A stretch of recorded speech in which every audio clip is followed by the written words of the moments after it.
Hello बच्चों, कैसे हैं आप सब लोग। Welcome to all of you again my channel. बहुत बहुत स्वागत है आप सभी का।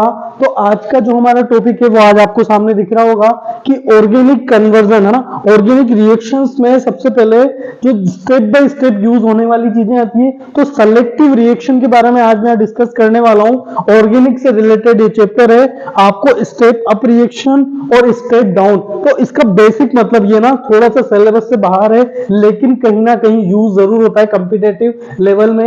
यानी कि हमें रिएक्टेंट साइड से प्रोडक्ट साइड में हम ऑब्जर्व करें तो या तो हमें कार्बन ज्यादा होंगे या कार्बन कम होंगे। तो कुछ ऐसी रिएक्शन है जो बिल्कुल इसी पर्पस के लिए यूज होती है, ताकि हम कार्बन के नंबर बढ़ा सकें या कार्बन के नंबर घटा सकें। तो इन बेसिक रिएक्शन को यूज करके आप एग्जाम में काफी हेल्पफुल होंगे।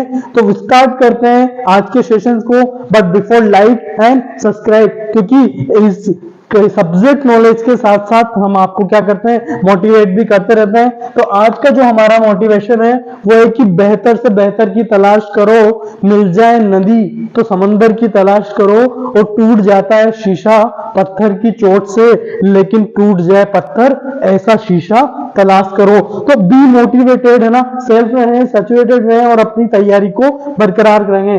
तो आज का टॉपिक हम स्टार्ट करते हैं। कन्वर्जन रिएक्शन से रिलेटेड हम ये बेसिक 4-5 चीज हम डिस्कस करने वाले हैं। सबसे पहले कार्बन अप रिएक्शन, ऐसी रिएक्शन जिसमें कार्बन के नंबर बढ़ाएंगे, अप यानी इंक्रीज होंगे, डाउन यानी डिक्रीज होंगे। अगला बॉन्ड कन्वर्जन, यानी एक बॉन्ड को दूसरे बॉन्ड में कन्वर्ट करेंगे, चाहे वो मल्टीपल पाई बॉन्ड हो या सिग्मा बॉन्ड हो या डबल बॉन्ड या ट्रिपल बॉन्ड। और सबसे लास्ट में आता है फंक्शनल ग्रुप का कन्वर्जन। तो बेसिकली कन्वर्जन रिएक्शन काफी हेल्पफुल होती है अगर हमें सीरीज ऑफ रिएक्शन क्वेश्चन करने हैं। तो ये 4 बेसिक पैरामीटर्स है जो आपको याद होने चाहिए। फंक्शनल ग्रुप का कन्वर्जन के लिए ऑलरेडी वीडियो में बना चुका हूं, तो आज के केवल हम स्टार्टिंग के 3 चीजें समझने वाले हैं। तो बात करते हैं सबसे पहले कार्बन अप रिएक्शन की। तो सबसे पहले इसको पहचानना कैसे है कि एरो के निशान के ऊपर Na ड्राई ईथर, याद आ रहा है क्या है ये, वुड्स रिएक्शन की पहचान है। तो हम वुड्स रिएक्शन फॉलो करेंगे तो क्या बना देगा। लेकिन अगर कार्बन के नंबर इवन नंबर में बढ़ते हैं, यानी 2 से 4 हो जा रहे हैं या 4 से 8 हो जा रहे हैं, इवन नंबर में अगर कार्बन नंबर बढ़ाना है तो हम वुड्स रिएक्शन को याद करेंगे, that is Na dry ether की प्रेजेंस में होगी। अगला, लेकिन अगर ओड नंबर में एक कार्बन से हमें 3 कार्बन बनाने या 3 से 5 बनाने, ओड नंबर में हमें कार्बन बढ़ाना है, तो हम याद करेंगे गाइस किसको, कोरे हाउस सिंथेसिस को, जिसकी पहचान क्या है, CH3CD, R2CD, Cl और एल्किल हैलाइड भी लिया जाता है। तो आपको ये बेसिक 2 रिएक्शन है, लेकिन ध्यान रखना है कार्बन अगर इवन नंबर में बढ़ रहे हैं कि ओड नंबर में। मैं आपको इसके एग्जांपल भी समझाता हूं ताकि चीजें अच्छे से क्लियर हो सके। सबसे पहले यहां पर हमने देखा कि यहां पर एक कार्बन था प्रोडक्ट साइड, रिएक्टेंट साइड में, और प्रोडक्ट साइड में भी क्या हो गया, हमें 2 कार्बन चाहिए। तो 2 कार्बन यानी इवन नंबर में बढ़ाना है, तो सबसे पहले हम क्या कहेंगे, हेलोजनेशन, HμCl2 की प्रेजेंस में हेलोजनेशन किया। वो क्या करेगा, एक हाइड्रोजन हटाएगा और एक क्लोरीन लगाएगा। अब इस क्लोरीन को, क्योंकि वुड्स रिएक्शन किसकी रिएक्शन है, एल्किल हैलाइड की रिएक्शन है, तो RX में कन्वर्ट करना बहुत जरूरी था। और फिर इस कन्वर्जन को R.R आपस में जुड़ता है तो क्या बन जाता है, CH3। मैकेनिज्म को साइड में रखते हुए हमें बेसिक डील ये करना है कि अगर इंक्रीज नंबर ऑफ कार्बन है तो यही 2 step, first one what is halogenation, second one is Wurtz reaction करेंगे। तो यहाँ एक कार्बन से क्या बन जाएगा, 2 कार्बन। स्टेप बाय स्टेप अगर आप इसको समझ सकते हैं तो बहुत ही अच्छा है, अदरवाइज ये बेसिक 2 स्टेप आपको याद करनी होगी। अगर हमें यहाँ 2 कार्बन है, 2 कार्बन के डबल कितने चाहिए, 4 चाहिए, तो यही स्टेप हमें यहाँ पे रिपीट करना पड़ेगा। फर्स्ट वन हेलोजनेशन किया, हेलोजनेशन एक हाइड्रोजन हटाएगा और एक क्लोरीन यहाँ पे सब्स्टिट्यूट करेगा। फर्दर R.R बनेगा जो कि आपस में जुड़ जाएगा in presence of Na dry ether. तो आई होप ये चीज आपको समझ में आ रही होगी।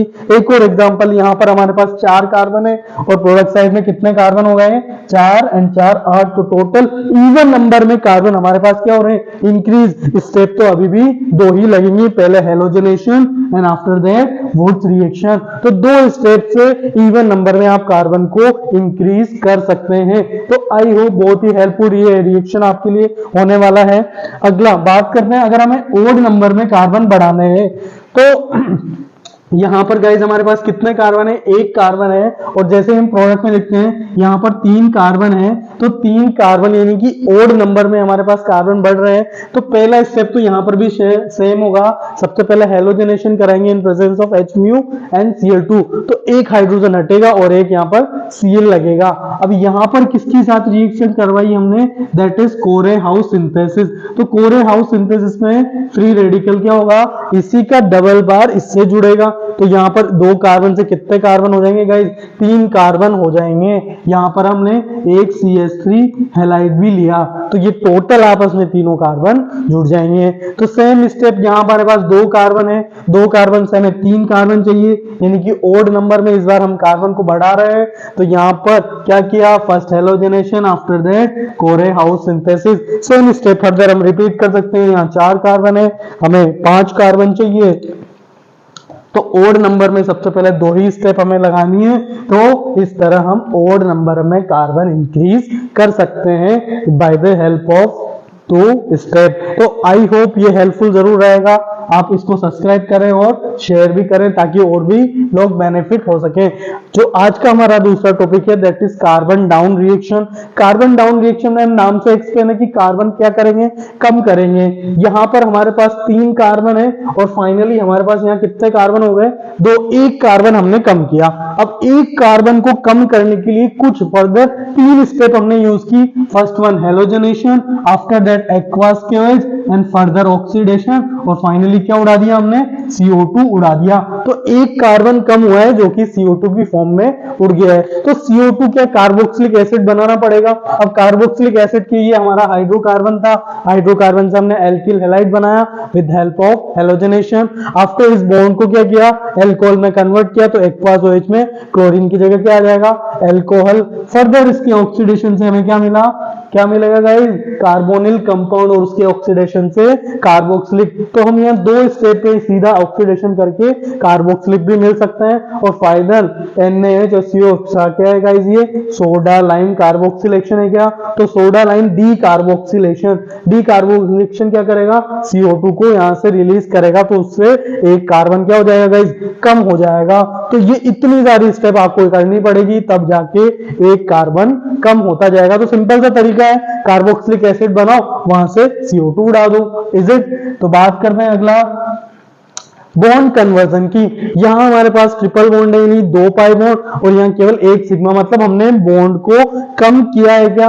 तो बॉन्ड को कम करने के लिए सबसे पहले NiH2 दैट इज हाइड्रोजनेशन, ये भी क्या है गाइस, हाइड्रोजनेशन। अगर 2 बार किया तो दोनों बॉन्ड खत्म हो जाएंगे, 1 बार किया तो 1 बॉन्ड खत्म हो जाएगा। तो ये बेसिक मैकेनिज्म है। हाइड्रोजनेशन सेम साइड में हाइड्रोजन का ऐड करता है, तो इससे बॉन्ड का रिडक्शन होता है। लेकिन यहाँ पर 1 कार्बन के बीच में, और हमको स्टेप बाय स्टेप इंक्रीज करना है बॉन्ड को, यानी कि रिवर्स प्रोसेस ऑफ दैट। तो थोड़ा सा हम क्या करेंगे, दूसरा तरीका आजमाएंगे, हेलोजनेशन प्रोसेस, क्लोरीन लगाया, और एक्वास इस बार हमने किसके साथ रिएक्शन करवाई है, एल्कोहलिक, नॉट इज एक्वास। तो एल्कोहलिक क्या है, क्या करेगा यहाँ पर ये क्या करेगा, एलिमिनेशन करेगा।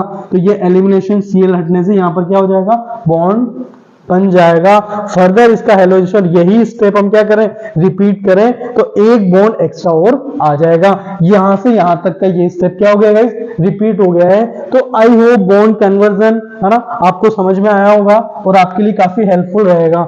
अगला एक और तरीका होता है कि HMu हम हेलोजनेशन करें दोनों तरफ, और इसका क्या करें, सोडियम एमाइड की रिएक्शन कराएं, तो ये बॉन्ड इस तरह क्या हो जाएंगे, रिड्यूस हो जाएंगे। तो यहाँ पर हमारे पास क्या मिल जाएगा। तो एक और तरीका है कि पाई बॉन्ड को आपने किस में कन्वर्ट कर लिया, ट्रिपल बॉन्ड में। तो ये चीजें आपको कहीं ना कहीं हेल्पफुल रहेगी ताकि आपके सीरीज ऑफ रिएक्शन हो सके। तो समराइज करते हैं आज के लेक्चर को। सबसे पहले हमारी 2 रिएक्शन पड़ती है, Wurtz reaction that is Corey House synthesis. करती क्या है गाइस, ये इवन नंबर या ओड नंबर में कार्बन को अप करती है, that is carbon up reaction. दोनों अगला 3 स्टेप है, hydrogenation and dehydrohalogenation and Birch reduction. ये क्या करते हैं, ये हाइड्रोजन के क्या कार्बन के नंबर को क्या करती है, कम करती है। कम करती है guys, no, that is bond reduce करती है, बॉन्ड को कन्वर्ट करती है।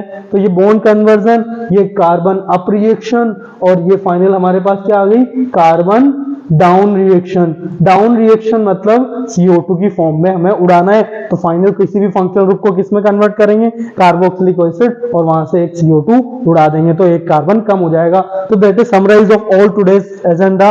आई होप आपके लिए हेल्पफुल रहेगा।